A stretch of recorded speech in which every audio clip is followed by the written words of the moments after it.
బెంగళూరు అవుట్స్కర్ట్స్లో ఆంధ్రప్రదేశ్ వ్యవసాయ శాఖ మంత్రి Kakani Govardhan Reddy mafia gang rave పార్టీని అక్కడ ఆర్గనైజ్ చేసింది బెంగళూరు అవుట్స్కర్ట్స్లో. దాంట్లో కాకాని గోవర్ధన్ రెడ్డి స్టిక్కర్ ఉండే car plus Kakani Govardhan Reddy passport రెండు దొరికినాయి. బట్ ఆయన నాకు సంబంధం లేదు ఆ కారు స్టిక్కర్ అన్న అంట. నేను ఒక్కటి క్వశ్చన్ చేస్తుండా, నువ్వు ఎప్పుడైనా రెడ్ హ్యాండెడ్గా స్పూరియస్ లిక్కర్ కల్తీ మద్యం మనుషులు ప్రాణాలు తీసావు నేను చేశానని చెప్పి ఒప్పుకున్నావా? నకిలీ పత్రాలు సుప్రీంకోర్టుపై బెయిల్ తెచ్చుకున్నావు నేను చేశాను నేనే తయారు చేయించానని ఒప్పుకున్నావా? ఒక నడి రోడ్లో ఒక హంతకుడు ఒక వ్యక్తిని మర్డర్ చేస్తాడా? నేనే చేశానయ్యా అని చెప్తాడా?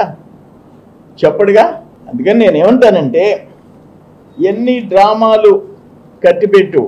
ఇప్పుడు ఆయన కారు ఒక్క కర్ణాటకలో 224 మంది ఎమ్మెల్యేలు ఉన్నారు. ఎమ్మెల్యేలకి స్టిక్కర్లు ఉన్నాయి. ఒక్కొక్క ఎమ్మెల్యేకి 2-3 స్టిక్కర్లు. కర్ణాటక 224, ఆంధ్ర 175, తెలంగాణ 119, దాదాపు 500. వాళ్ళెవరు ఒక్క స్టిక్కర్ దొరకని, ఒక్కరి కారు దొరకలా, నీ ఒక్క కారు దొరికింది.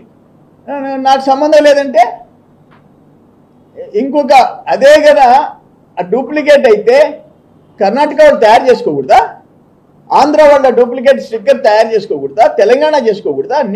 నీ స్టిక్కర్ ఎందుకు దొరికింది?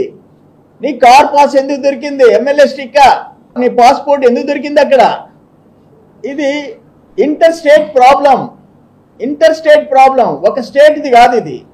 అందుకని కేంద్రం జోక్యం చేసుకోవాలా, కేంద్ర ప్రభుత్వం రంగంలోకి దిగాల. కాకాని చుట్టూ ఉండేవాళ్ళు ఎంతమంది ఉన్నారు?